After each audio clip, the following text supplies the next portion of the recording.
Hello there, creatures, and welcome to the second part of our Qlippoths suite.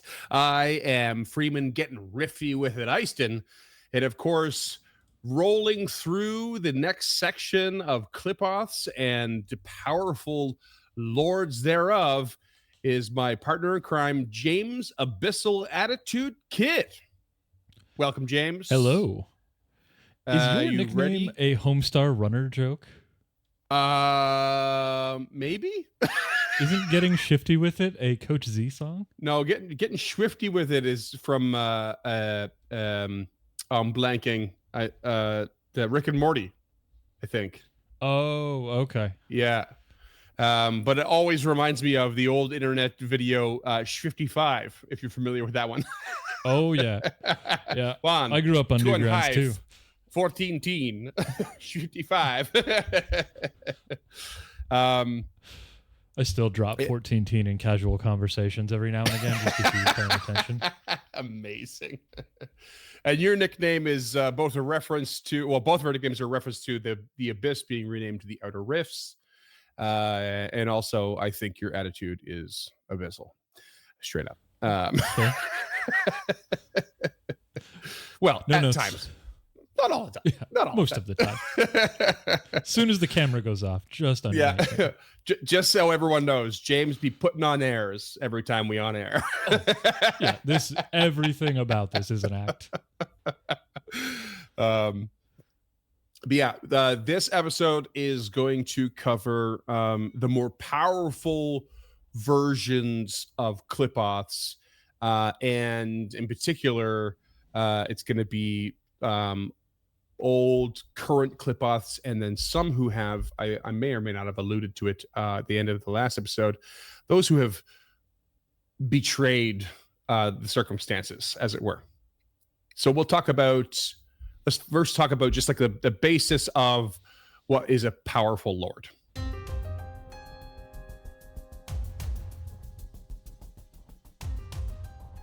Hey there, creatures, and welcome to Encounter This, a podcast exploration of the creatures from Pathfinder 2nd Edition and the lore that surrounds them.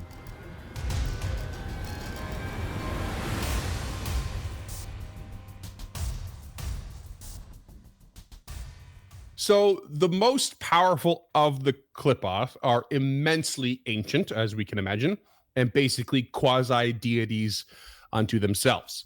Very few Qlippoth lords exist compared to the height of their glory. So there was of course, plenty more before. And many more than just demons that opposed them. Archdevils, imperial lords, and full-on deities within the Great Beyond have taken offense to their existence. And thus they have been slowly destroying them over eons. Those who remain are thought to either be mere shades of the true original Qlippoth Lord power. Knock something over there. Or extremely powerful and cunning to have hid their truest natures and plans. So many of these Qlippoth lords have actually, over time, to muddy this sort of like, we don't really know, are they just hiding their power? Are they just weaker than they used to be? Many of them have actually accepted the sin of the Outer Rifts in order to trade on their quote-unquote low-tier status. And they're basically transformed into powerful demon lords. The power they gain is considerable, and what they lose is nothing more than shaky alliances between other weakened Qlippoth. Which is quite traitorous of them, and there is this sense of they can basically expedite themselves into a demon lord position because they are already powerful. When they accept the sin unto their person that mixes with that essence of the Outer Rifts that they are made from, it basically skyrockets them to demon lord status automatically. They skip all the steps that other demons might have to do. Oh, cool. They are just given power, like crazy power. Skipping the line at immigration, I guess. Basically, yeah. Nexus pass. Yeah, and just getting a free degree. Right, yeah. But still getting all of the education somehow in this snap of a finger. They've got it. Yeah, the so like we discussed before, like Qlippoths, they've been kind of at war for a long time. They've lost a lot of ground, as it were, and some of them have switched sides because it just was easier than fighting the big long fight of trying to remove sin. Um, and I'm happy to say that those who switch sides have quite the variety. It creates an interesting dynamic when you're really thinking in that larger scope of, you know, lords versus lords, demon lords versus Qlippoth lords, quasi deities versus quasi deities. So we have a good little list here of, we're going to start with the demon lords that used to be Qlippoth lords, the ones who betrayed. And the first to come up is known as, okay, here we go with the bad pronunciations, everyone. Your turn. Finally, the shit was not made for the human tongue. I think we're gonna talk about CYTH-V'SUG, Prince of the Blasted Heath, and we do have a picture. If you're ready, there, James. Also known as the Demon Lord of Fungus and Parasites, or the Lord of Filth and Pollution. CYTH-V'SUG, rightfully so. Yeah, very much so. CYTH-V'SUG dwells in a location in the Outer Rifts called Jaharlu, which is a single writhing colony of parasitic fungus bigger than a planet and suspended within a cavern by white filaments that can be used to enter and corrupt other planes, drawn into itself. You can kind of visually picture it, but like what it's capable of doing, what that whole area is, it's like kind of mind bending, which is quite apt for these creatures. This whole area, this cavern, is basically filled with deformed fungal dragons, giant worms, moldering, shambling mounds, and all kinds of demons. The demon lord himself is referred to as simply misshapen and monstrous, which is pretty straightforward. Luckily, we have a bit more of a visual option here. In fact, we have a second picture. We've been lucky enough to have two pictures of this one. There you go. So very still similar, reminiscent kind of spiny. Not, I don't really get fungal vibes so much, but like very branchy. No, it's dripping moss and kind of weird. Dangling for audio greenery. listeners, it's kind of like a dog made of brambles covered in like moss and scotch tape. Loads of scotch tape, which is very bad for the environment. Hence the pollution. Right, there we go. So CYTH-V'SUG is older than most of the demon lords in the Rifts. He was spawned by the ancient Uarung, who is the mother of vast Qlippoth hordes. He originally wanted to stay out of the war when the demons first spawned, so he hid away in a dark corner of the Rifts and slew any demons that came near. He eventually discovered that the demons were worshipped by certain mortals and sent a feeler out into the universe. And finding unanswered and desperate pleas, he responded and came to feel the emotion of desire for the first time. And he was stuck in the Qlippoth dominions of the Rifts because he had hidden himself away. But he desired his original home, and then he also desired for demon blood. Worship made him stronger and transformed him. So he enticed worship towards himself. And then when the other Qlippoth lords found out what he was doing and what was happening to him through this change, they threatened to destroy him. So he ran. He went from hiding to kind of like leaning into what demons do, and then they get discovered, and he ran away. He still hates demons. And desires vengeance like he always has, because that desire is still rooted in wanting his home to be returned to its original time, like many of the Qlippoths. but he has continued to demand sacrifices in his name to make him stronger, which has fed him more sin, and that's what slowly turned him into a demon lord. Not exactly against his will, but definitely he's an outlier in a way right out of the gate, and that he hates demons, but he's very much a traitorous Qlippoth demon lord. And despite being a full-fledged demon lord, his ultimate goal is still to destroy the material plane and cut off all growth of other demons, even if it means his own ultimate destruction. He is ready to make that sacrifice. Nice.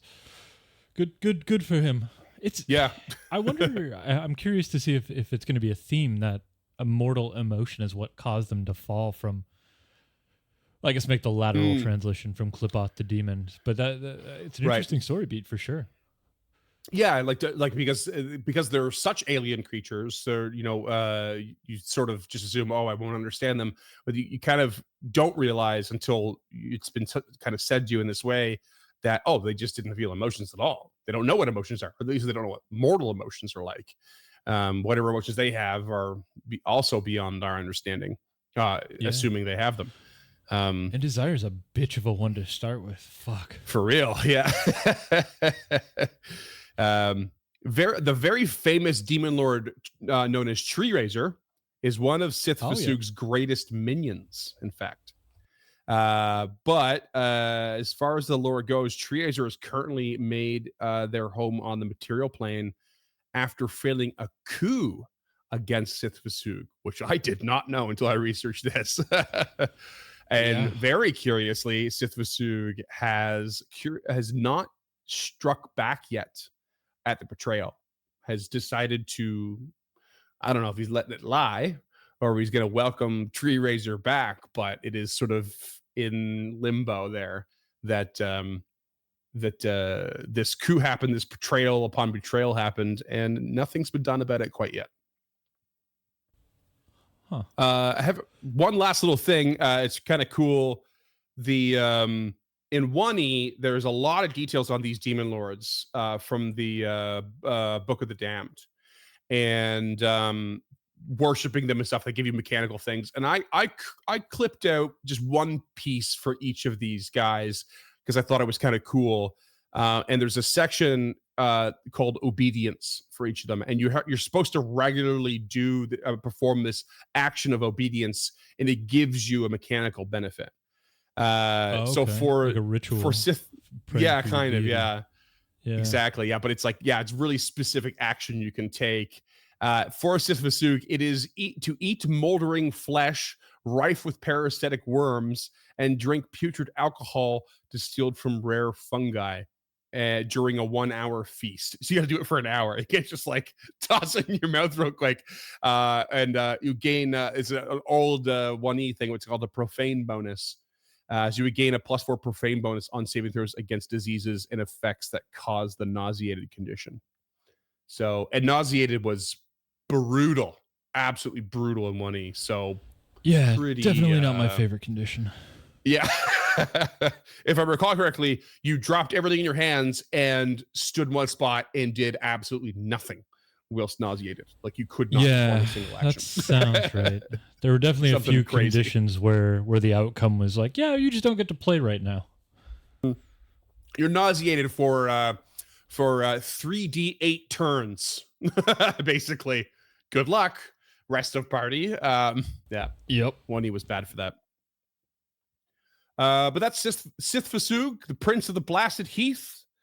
Pretty cool start as far as I'm concerned. James, why don't you take over the next one for us? Yeah. Up next, we have Dagon, the Shadow in the Sea.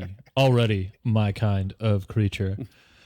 Their title is the Shadow Lord of the Sea and Demon Lord of the Sea and Sea Monsters.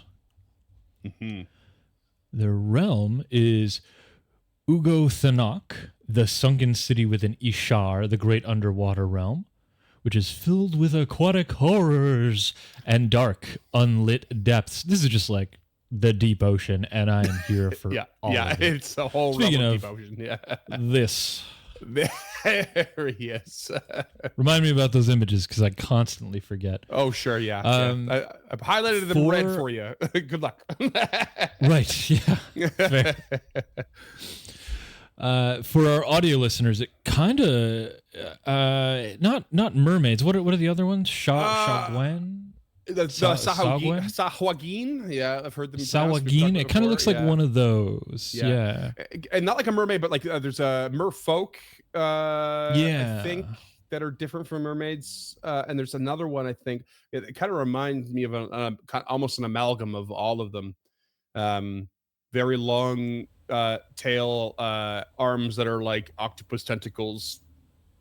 This like long writhing torso, and off of everything is like these long sort of spines coming from everywhere. Its face properly looks like a deep sea creature. Oh, for sure. Yeah, it looks like a lionfish just strapped onto like an octopus body with a snake tail. Like it's beautiful. Work of art. Yeah.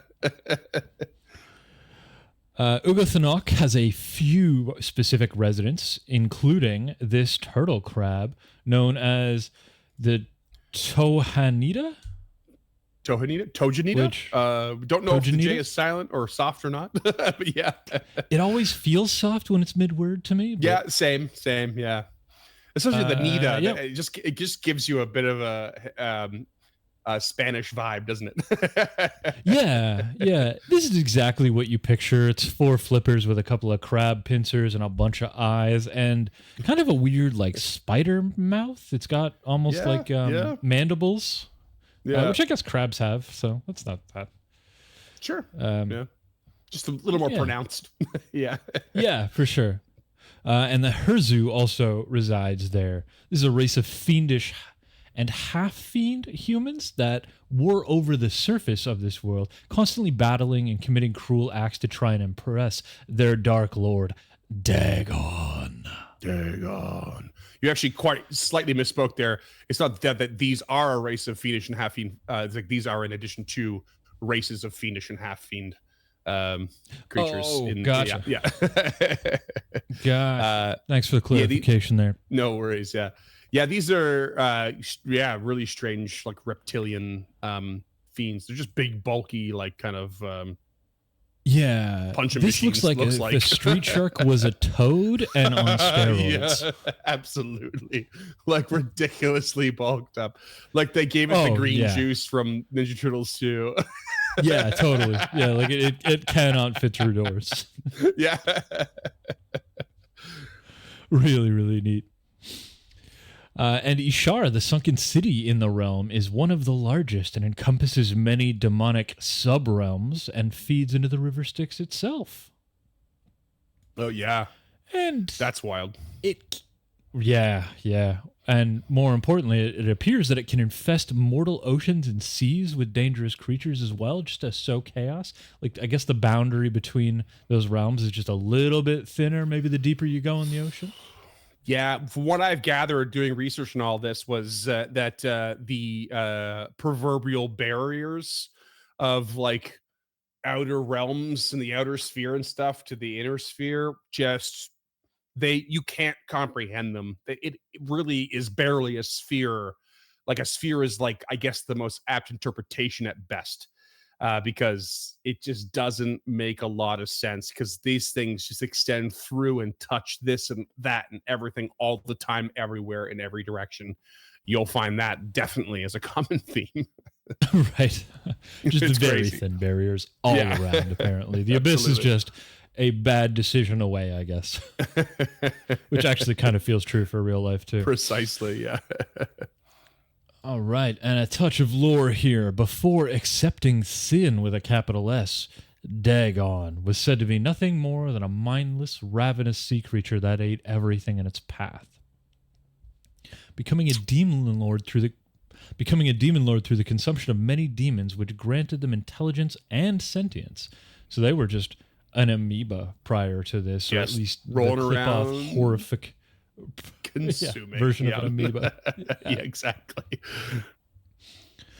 The real horror here is that Dagon is aware of what he used to be, but does not want to return to his Qlippoth state. He even revels in the worship he gets from the material plane, which is very different from CYTH-V'SUG that we talked about just previously, who seem to feed off that power reluctantly. Yeah, like taking the advantage of your enemy's power and using it against them, kind of thing. Yeah, at best. And while Dagon holds no ill will against the Qlippoths, he does permit them to enter his. He does not permit them to enter his realm either. But he will send his offspring to the material plane oceans to breed with other creatures and create fun and new monstrosities. Yay! Yeah. We've also heard tell of a few cults that worship him, usually being done in secret, hiding behind the guise of another deity, often secretly mingling and breed with creatures like the Sahagin, boggarts, and other monstrous aquatic creatures that we've covered in past episodes. YouTube card here if James is good at his job. But if you want to believe in Dagon, often it's enough to get mixed into the worship of the great old ones and the underwater dwelling deep ones, despite having no real association. And even the name Dagon is sometimes used as an honorific for powerful elder deep ones, which this guy finds pretty amusing and I guess takes as a compliment. I mean, so good.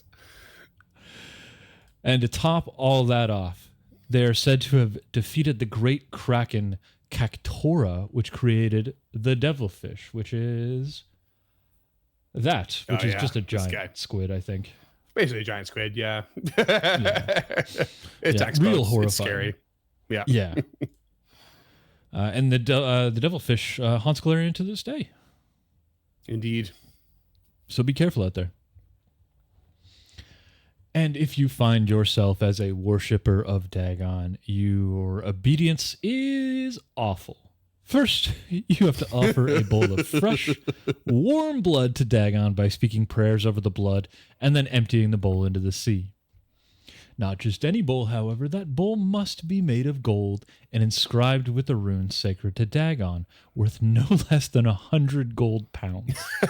Just for a bowl? Lucky for you. Yeah. Lucky for you, you can use this more than once.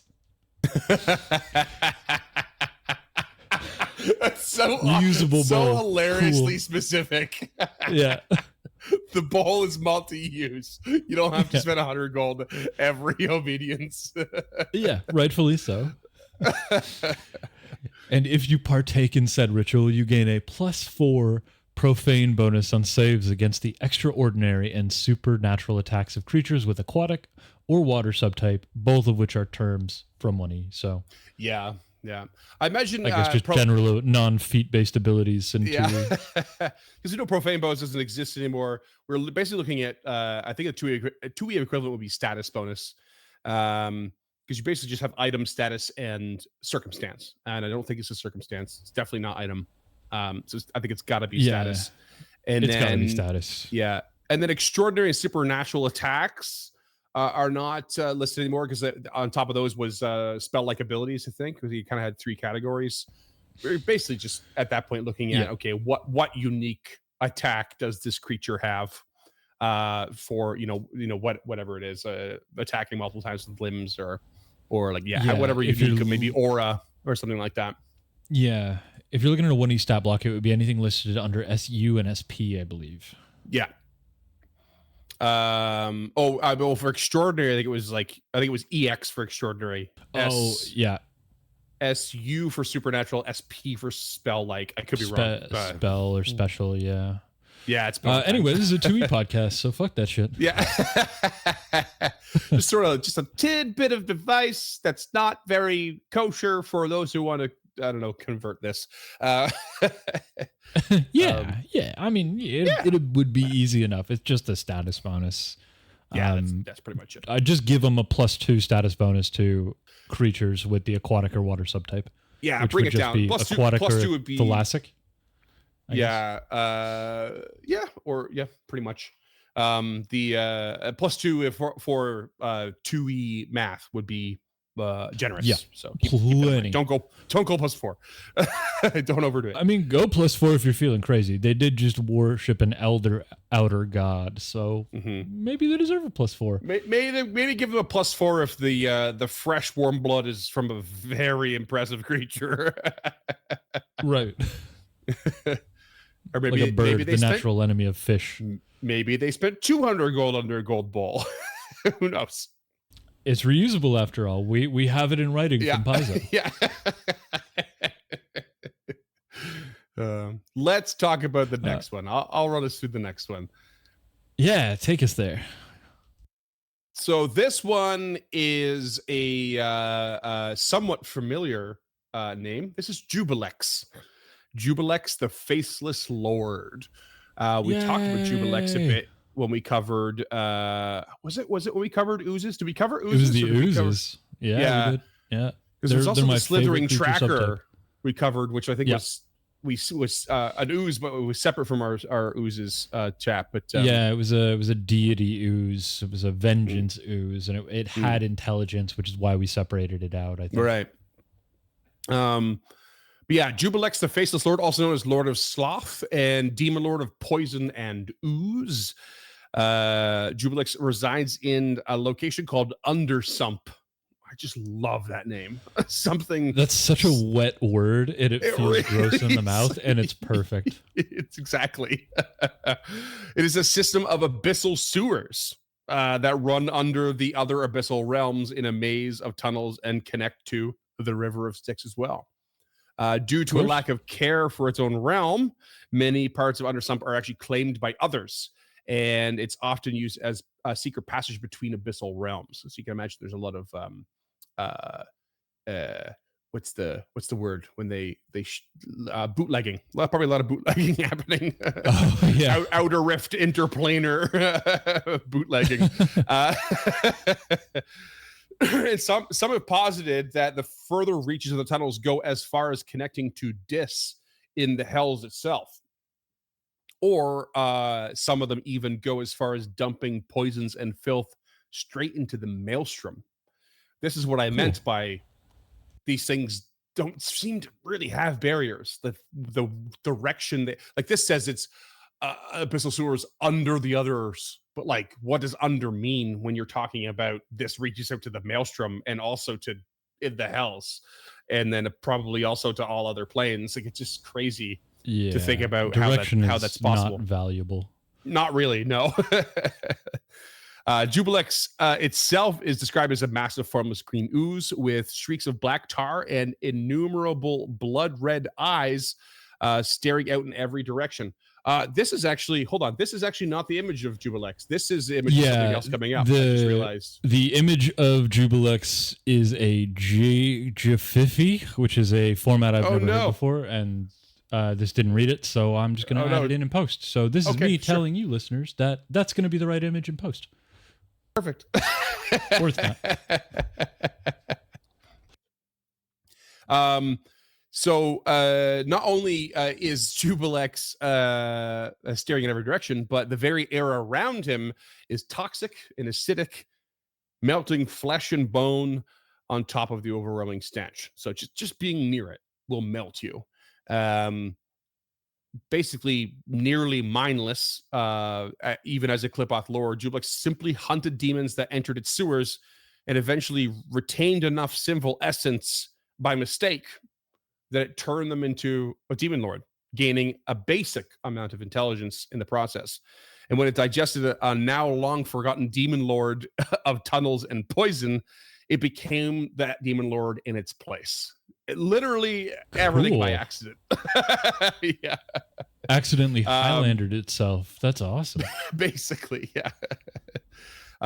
There is a creature known as an Omox, which is a slime demon, and are known to worship. These are known to worship JUBILEX, as well as powerful drow lords of House Trachonoa, which I think is focused on alchemy. I couldn't really find much else about it. There is a link here in the notes, but there wasn't much to go on.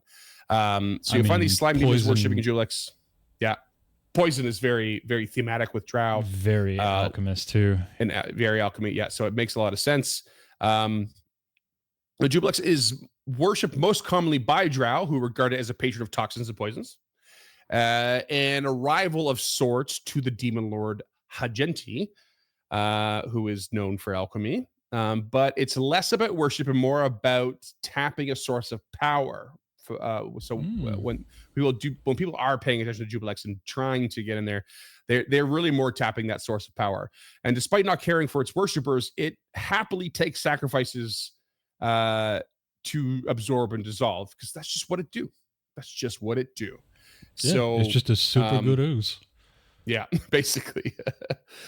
His position of Lord of Poison is well established thanks to his own toxins, which famously affect those normally immune to any and all poisons. So that's just extra terrifying. Yeah. And like any demon lord, JUBILEX is known for cruelties, such as extracting blood and tears from a victim, putting the malevolent and destructive nature of an ooze into it, and then replacing it into the victim so it can painfully consume and burn them from the inside out. Holy shit. Yeah. Imagine just like having ooze ejected your own tears replaced into your tear ducts. You know, like, yeah, that's messed or like up. being on dialysis, except instead of getting blood back, you were getting like citric or caustic acid. That's it. It's insane. It's so crazy. That's horrifying. That might be my new greatest fear. Oh, wow. It is so brutal. Yeah. I'm gonna lose sleep over that tonight. I guarantee it. Wow, that's fucking dark. That's nightmare fuel is what it is. Yeah. Yeah. Holy. If you wanna obediently worship this creature according to the 1E standards, you goddamn right I do now. You should submerge a small, no larger than the tip of a pinky finger, severed piece of human body into a vial of acid and chant phrases to JUBILEX as you watch and meditate upon the flesh dissolving in the fluid. You get just yourself darker and darker. You get yourself a little bonus towards saving throws against poison. That's what you get. It's a little less intriguing than the others, but there it is. Yeah, fair. I mean, the bonus, the ritual's brutal. I mean, the ritual is just dark. It's not even that bad, you know? Like, it doesn't have to be fresh. It doesn't have to be a specific piece. Like, the tip of a pinky isn't much. That's like 3 centimeters for a big one. What is that, like half an inch for you know? Or just over or about an inch, I guess. Yeah. For a +4 to saving throws. And I guess if you wanted to convert that to 2E, a +2 on saves against poisons would be heaps and heaps. Yeah. Maybe consider rolling that into recovery checks against poisons as well, because I'm guessing profane implies some sort of permanence.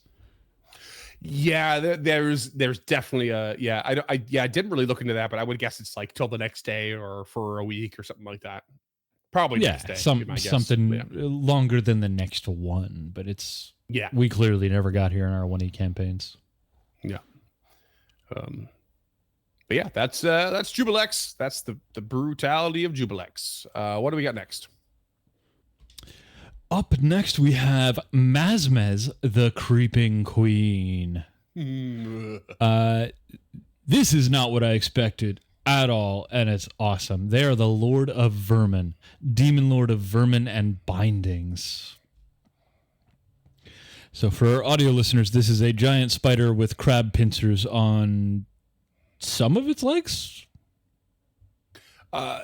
Yeah, it's kind of strange. I wrote the notes of this a little bit in an order I guess didn't quite work for what we're doing, but if you let me to interject real quick, she's described as monstrously alien, and one of the oldest Qlippoths. One of the oldest Qlippoths. She is described as having no trace of sanity in the descriptions that are given of her, is what it is. Like when people try to, it's impossible, and it's like, what are you talking about? And so she is this insane amalgam of spider legs with like different end points on that. Yeah. So I wanted to jump ahead to that as we're looking at the image. Yeah, I will. I'll try not to jump ahead going forward. No, yeah, no. You didn't jump ahead. I'm interjecting. You're good. This is my note order. I did it a little bit wrong. But yeah, basically, like literally a horrible tangle of insectoid legs, claws, pincers, and spinnerets that all extend from a hairy mass at the center. And then mouth is a pit of thrashing spider-like fangs. And to top it all off, she can cover herself in a special webbing and appear as anything she wants. Which typically chooses a beautiful woman or a female drider. So get that image in your head as James tells you about where she resides. Yeah, for those of you with arachnophobia, maybe don't Google this image. Be careful. Yeah, it's pretty wild. Yeah, it's awesome though. Like it's a beautiful piece of art. The way the background fades out, the way she's clearly just a ball of limbs. It looks like there might be a thorax on the back there somewhere, but Jesus.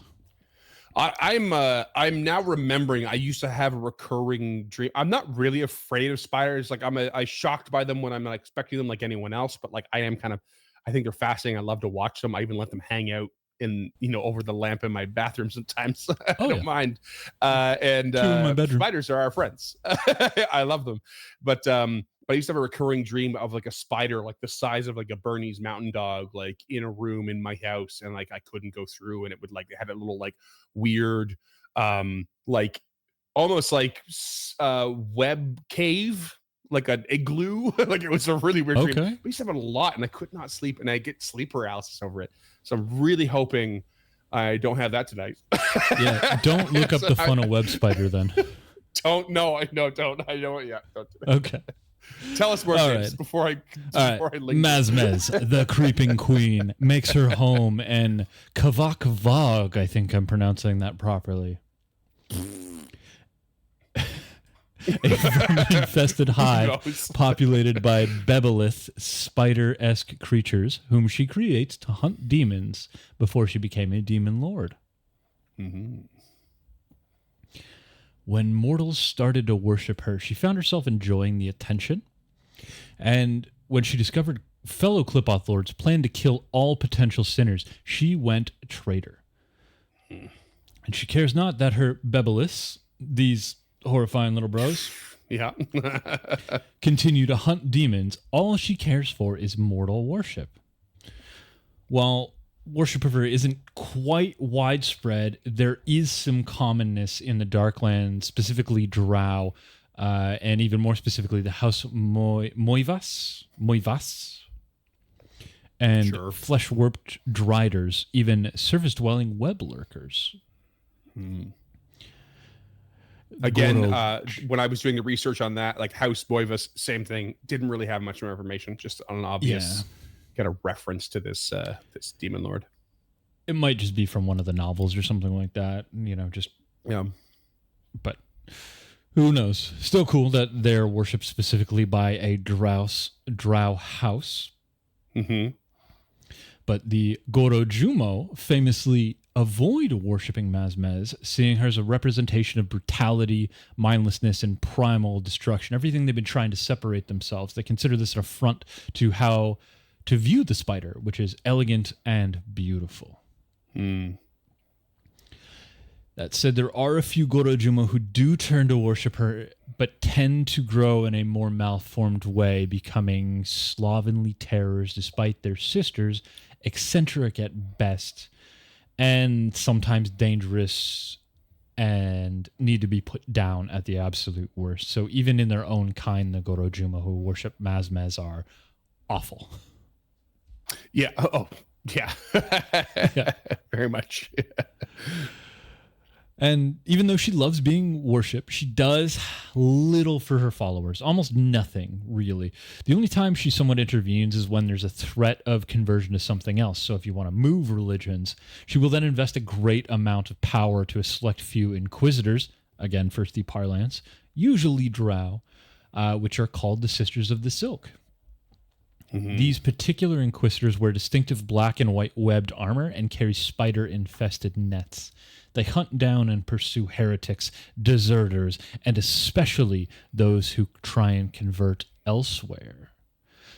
This the art of these Sisters of the Silk is really pervasive online, and I'm sure everybody's seen it. Like, it's kind of the drow spider motif is kind of just become intertwined with that particular ancestry. Yeah. But the Spiders of the Silk, yeah. or the Sisters of the Silk, are excellent. Mm. We'll have some reading references down below, I assure you. So when they catch these heathens, they are removed from all known society, dragged through hidden portals to the depths, and tortured and tormented for years, even centuries. And then the Sisters of the Silk consider becoming a Drider a great honor, so they will never, ever transform a heretic. Instead, they hope MAZMEZZ will eventually turn them one day, though, like we said earlier, very little time for her followers, so she very rarely converts a drow matriarch or even a Sister of Silk into a Drider.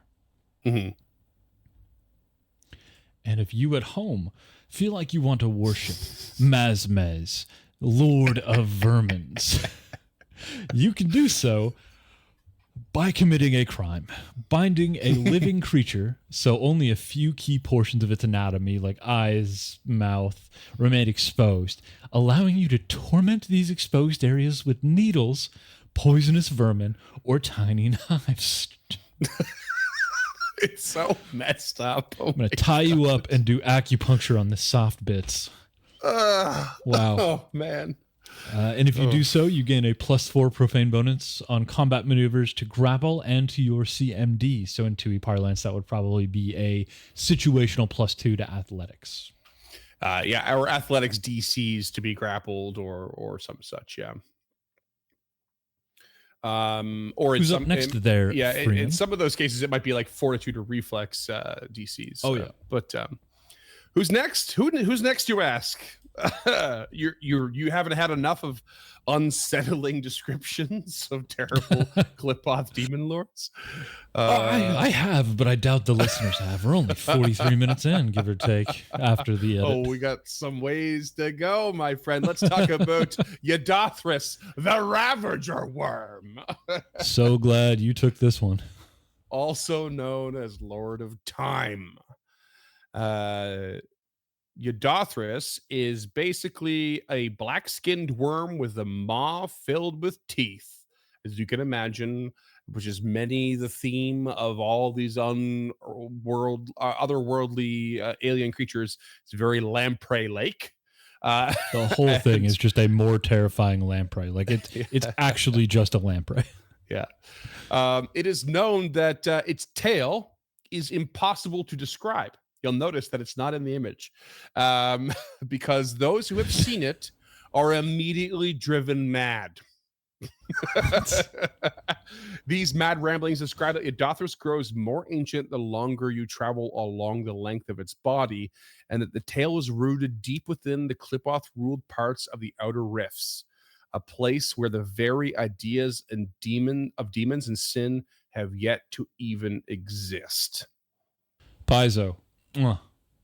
Excellent. Like, just beautiful.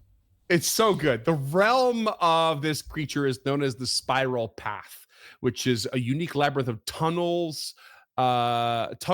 realms, I guess, that span and cut through all of the outer sphere, and they touch nearly every part of all of the outer rifts itself, and may even reach into the other planes. The deeper you go into these tunnels, the demon population recedes as the Qlippoth populations rise. Some claim that YHIDOTHRUS is still a Qlippoth lord on its tail end, and his immense size could encircle the great beyond itself. That's how intensely long and deep this goes. And just taking it to that other level, that as you travel down its body, you're traveling back in time, is just basically, yeah, it's crazy. And the fact that this thing it's so immensely large, so immensely long, stretching across such a length of inconceivable space. It might be a demon lord on one end and a Qlippoth lord on the other. Like it's wild. Yeah. What's even more terrifying is that the idea of that YHIDOTHRUS is nothing more than the tongue of something incomprehensibly vast in size. Just really stretching it, you know? Like, its butt is just a xenomorph. So crazy. Oh. So YHIDOTHRUS is a focus on the negative aspects of time, such as aging and entropy, and worshippers are often those obsessed with avoiding such things and desperately turn to this demon to worship to worship it in order to halt it if they can. Some go as far as becoming a lich, which when they do, should they be worshiping YHIDOTHRUS, they become more like worm-eaten and moist in their appearance compared to the average lich. And other worshippers, never think of liches as moist. Yeah, well, now you're picturing them moist. So oh yeah, good luck with that. The dreams tonight are gonna be weird. Did you ever see it's like it was a YouTube musical. Oh shit, what's it called? Captain Hammer was in it, Nathan Fillion, and Dr. Horrible. It's called Dr. Horrible. Dr. Horrible sing-along blog. Yeah, I've never actually watched it. I remember coming out though. Yeah. Dr. Horrible's sidekick is called Moist, and all he does is just sweat profusely. So I'm just picturing him as a moist, him as a lich. It's terrible. Yeah, it's great. Highly recommend. The other worshippers of this creature also might transfer themselves into another creature known as a worm that walks, which I know, James, you are somewhat familiar with. And terrified of. And terrified of. We had a worm that walks work 2 of our characters to death. For real. I recommend listeners go look at the worm that walks and what makes it tick. Maybe one day we'll cover it. Yeah. If you want to find yourself in a willing obedience of YHIDOTHRUS, you could meditate in a closed coffin, partially filled with leech-infested mud or worm-infested soil. During the obedience, you must swallow or inhale at least a dozen living leeches or worms. Why not? Out. You would gain a bonus to saving throws against effects that cause magical aging, slowness, or anything that damages, drains, or penalizes ability scores. For 2E, that would be exceptionally powerful. You'd have to adjust this. Yeah, that's a lot of conditions you'd be getting a bonus against. But hey, maybe it's give you a cool +2 bonus to slowed, or any spell with the not time tag, but the slowed haste. Yeah. They have it would be cool to be like you go against slowed, and then it'd be cool like magical aging. It should come out. I think I would allow drain as well, but I wouldn't allow like stupefied or enfeebled per se. Like right, drain is more encompassing, right? So that would be interesting to kind of explore. Explore how to convert, I guess. Because it's definitely covering with as it's written here in 1E, it's covering a lot more bases than you would normally get in 2E. Yeah, absolutely. I'm just looking for that tag that I'm thinking of, and I guess it's not there anymore. I thought there was like a chronomancy tag kind of thing, but maybe I'm just imagining that. No, it was probably more in the lines of the old 10 spell schools, like enchantment or something like that. Yeah, that might have been it. Yeah. That's YHIDOTHRUS. James, why don't you cover the next one? Good luck pronouncing this name. Thanks, buddy. I think I'm gonna need it. ZEVGAVIZEB, the glutton in the dark. You got it. I said it like it was 3 words.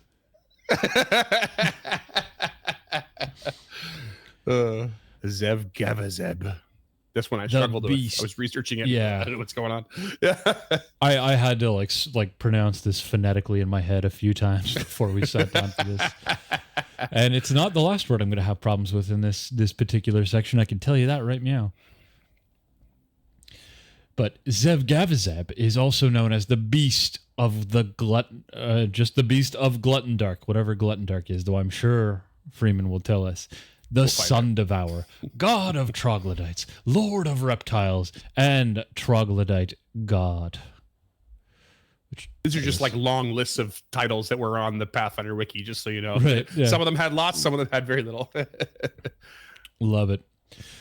They are this for our video listeners, and for our audio listeners, it is like a dragon-sized beast that is part bat, reptile, and worm. Like it's like a dollar store drake with tendrils that appear to spit acid.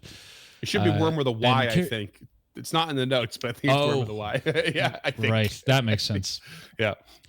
And they carry a horrific stench that can permanently nauseate anyone who smells him, and his occult powers can tear other creatures apart with a single thought. What?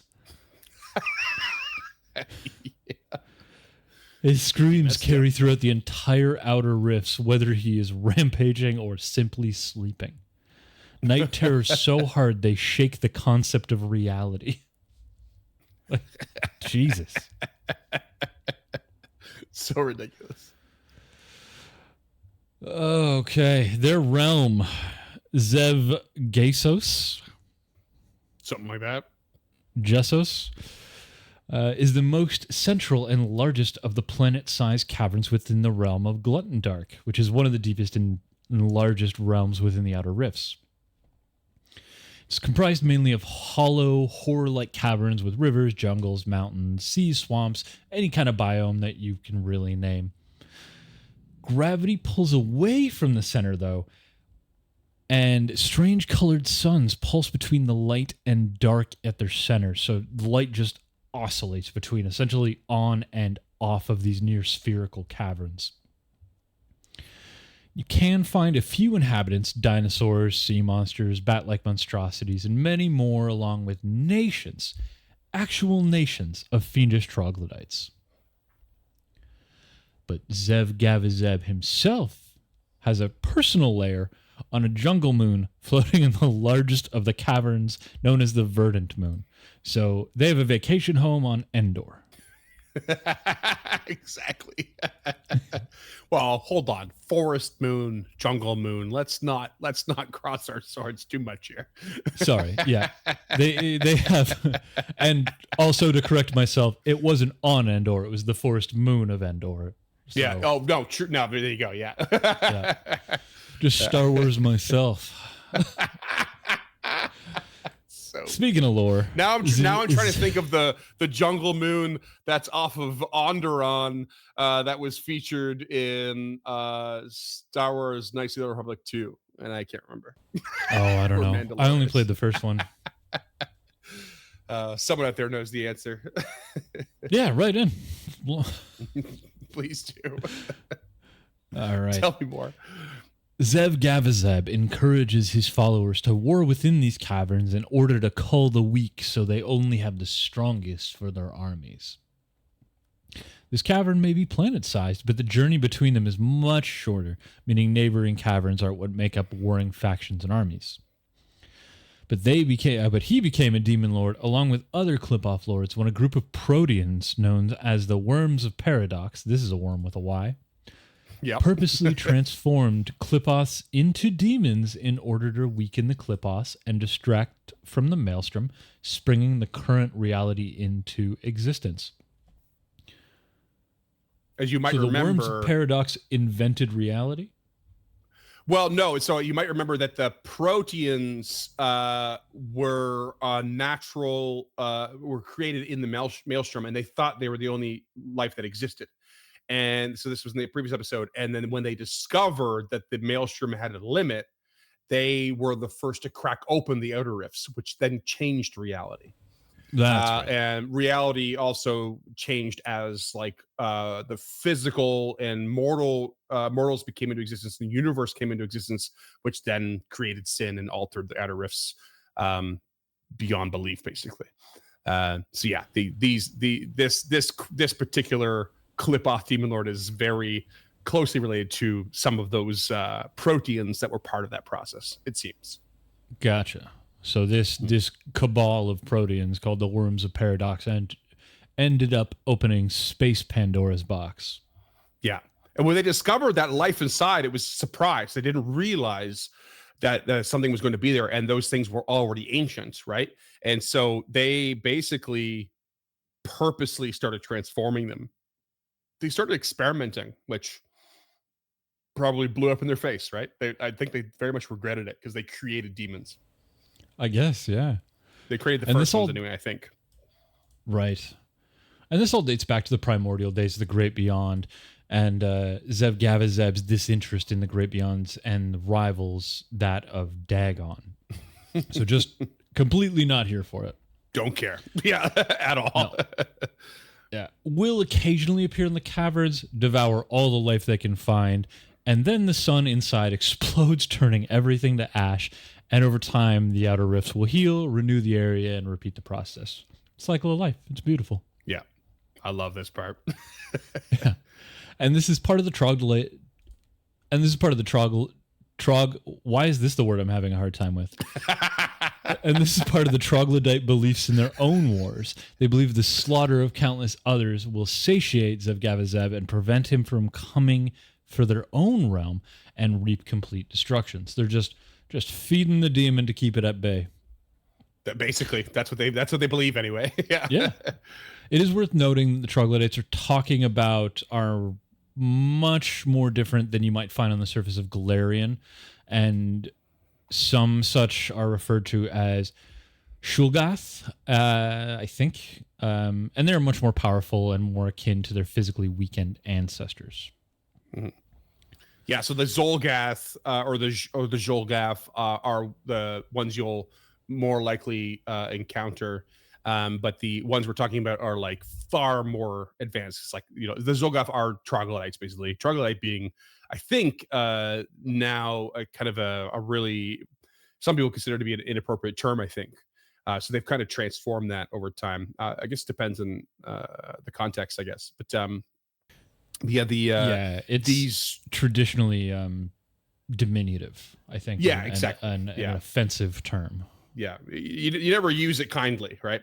But where this research did point towards the fact that, like, we're talking about like actually quite advanced species of what the in-game would have been referred to as troglodytes, assuming they are just like curmudgeonly, no intelligence, like terrible beasts or like creatures, but there are actually in the Pathfinder lore still exist in these outer rifts, these like advanced societies of this Zolgath race. These hardcore troglodytes. Yeah, like psychically awakened is the word that is used. Like there's this really enhanced, like opposite direction kind of intelligence happening. That's also terrifying. Mm-hmm. But these beings being ZEVGAVIZEB's primary worshippers, it's not all unheard of to see Morlocks or lizard folk among the ranks as well. And every now and again, you'll even get a Sauron who's abandoned the more common druidic green faith, seeking divinity and destruction rather than nature. Mm. These can be especially dangerous thanks to their skills in training dinosaurs as battle-ready war beasts or living siege engines. Also, they're dinosaur humanoids that start at the size huge.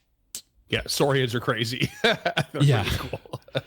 Fortunately, they suffer greatly from infighting and constant opposition from other Sauron tribes, which tends to keep these warring factions in check and away from us. And we have a bonus image here. Yeah. Look at that. Yeah, this is ZEVGAVIZEB fighting a Spinosaurus, which I believe is also a huge creature. Yeah. With another dinosaur just under its leg, under its foot. Yeah. just stomped down. Yeah, it doesn't give a fuck. Keeping them in check for real. Yeah. Unstoppable.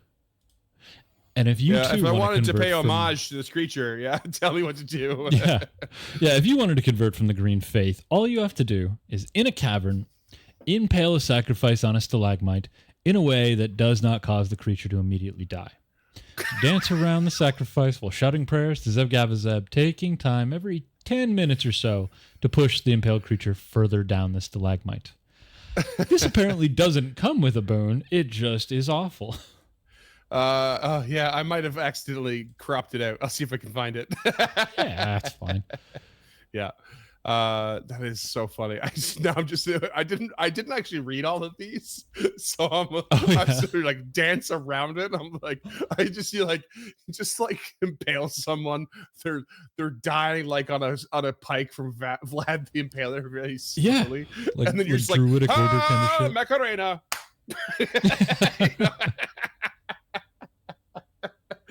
Something stupid. Oh shit, so good. All right.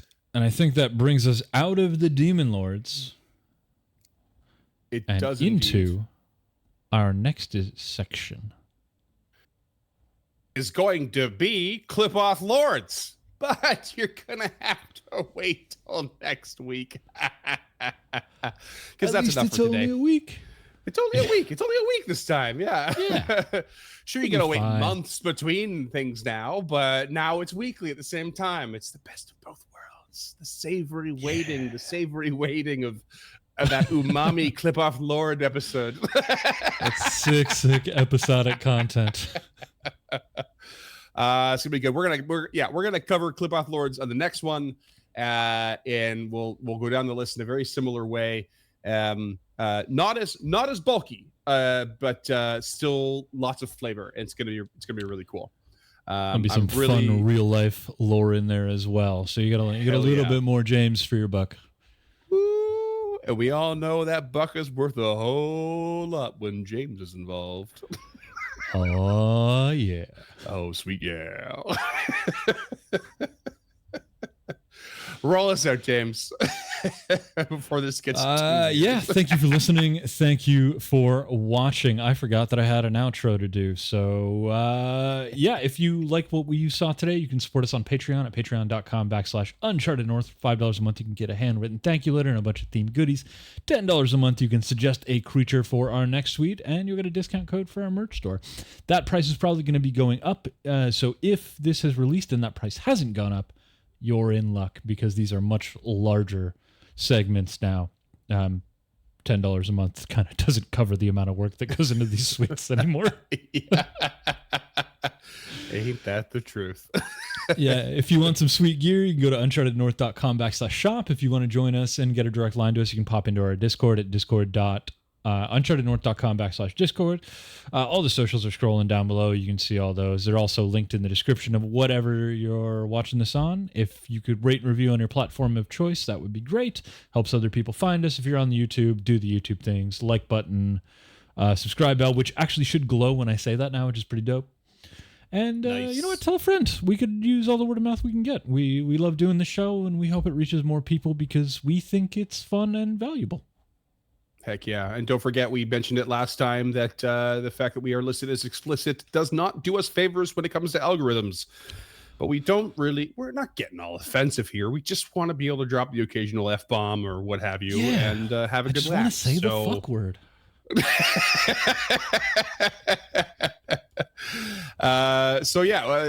Get all those things help a lot so that we can get around those unnecessary obstacles and barricades and still be ourselves. And on that note, we'll see you next Thursday. Jesus.